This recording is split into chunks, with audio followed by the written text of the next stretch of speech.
I'm in the second semester of my first year in uni, and let's just say for the past 6 or 7 weeks, it has been a whole lot. And I'm sure so many people can relate. I've had to juggle between spiritual stuff, academics, business, relationships, friends.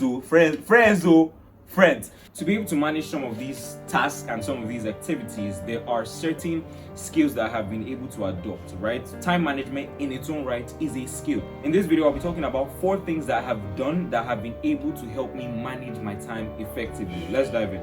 The first method I've been able to adopt, and this may sound very cliche because in every time management video, you're going to hear this, and it's to create a schedule. Now, if you follow me actively, you have my WhatsApp contact, you know at some point I was always posting my schedule, and that was for accountability purposes. But I was able to adopt a consistent schedule routine. So each night I would create a schedule on Notion, all right? Or for some people, they would write their schedule out down, write the things that they have to do each day, all right? And the essence of this is to give you a clear picture and a clear direction of the things that you want to do. Creating a schedule goes beyond just writing down the tasks that you have to do the next day. There is some scientific truth to it. I was talking to a friend about this the other day. Every time you perform a task in your schedule and you take that out, there's certain dopamine release that comes out, all right?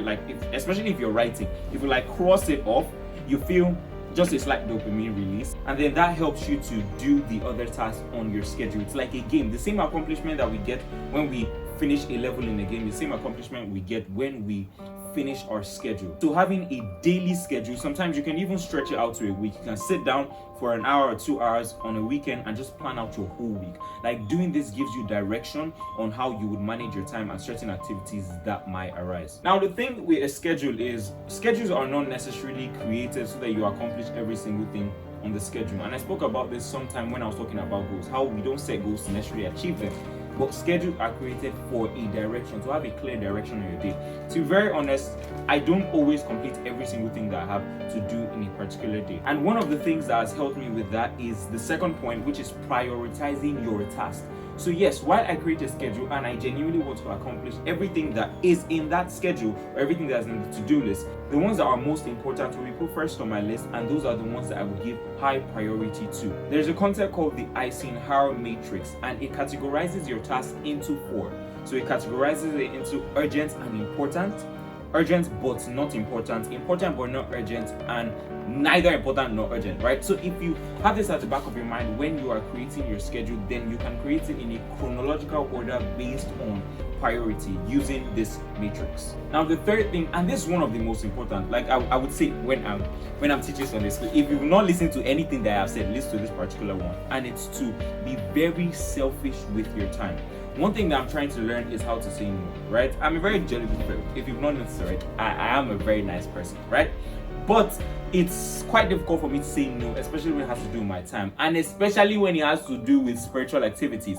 So someone tells me, oh, okay, there's a program holding at chapel by this time. I'm like, okay, I'll just come, right? Especially if the person is adamant on that. But recently, I have learned to be selfish with my time, in that I will tell you no without feeling bad, because my time is quite productive. Now, this helps to distribute your time and yourself into certain places. So you know that you can't be everywhere at once. So you need to say, okay, my time is extremely important to me because I only have a limited amount of that thing. So I'm going to distribute it however I see fit. So being selfish with my time is one of the methods that has helped me to manage my time more effectively. I think it would be very selfish for me not to say this. One of the metrics I use in judging where I should spend my time is listening to the Holy Spirit, right? My time is not my own. My life is not my own, right? So saying that I will not go for certain activities is also based on instruction, things like that. So I'm not just deciding not to go for these certain things. But nevertheless, we go over to the last and final bit,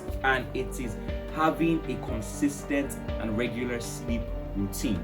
Having a sleep routine is extremely important, because what I would usually do, and I fell sick recently, and when I went to the clinic, the nurse was telling me that it's because I was stressing myself, right? And it's because I just like to work. I like to be doing something at a particular time, right? And I would extend the time I'm meant to sleep because I'm doing a certain thing. And what I realized was, if I extend my time of sleep by 1 hour, let's say I get 1 more hour of work done, what happens is the next day I sacrifice like 2 or 3 extra hours because then I'm drowsy throughout the day. Or at least I'm drowsy at some point during the day, right? So having a consistent sleep routine, a regular sleep routine, I don't know what that would be for you, but for me, it's 6 hours. I genuinely cannot sleep for more than 6 hours in this school, right? So I sleep for 6 hours every day, and I try to have that consistent sleep routine so that throughout the day I don't feel drowsy, I don't feel tired, and I can get proper work done.